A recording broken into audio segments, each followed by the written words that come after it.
finalizar la guerra contra el terrorismo que a muchos nos afecta, pero el pánico a mi gente le aumenta. Tráfico de drogas es el principal motivo que hoy en día nos tiene al rojo vivo. Guerra entre bandas se ha vuelto cotidiano. Mira, de estas balas no escapa ningún ciudadano. Víctimas desde los 11 años son menores quienes pagan estos daños. Federales, ejército y la marina forman parte de este acto genocida. Culpa de las balas y ataques perdidos. No se fijan que le tiran a los niños.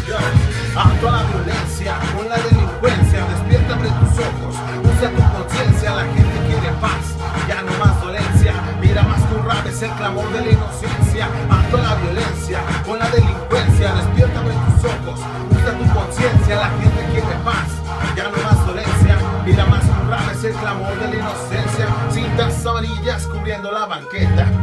No sucede hasta fuera de la iglesia. Casquillos, granadas, los impactos de bala son repercusiones de toda esta gente mala. Escucha, esta no es tu lucha.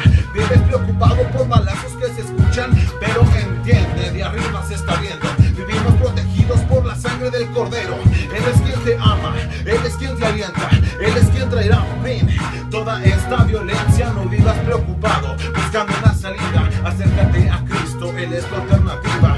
Padre, confía en tu salvación, pero por favor, manda una solución. Mucha es la sangre que pierde mi gente. Te lo pido, escucha. Mira que es urgente.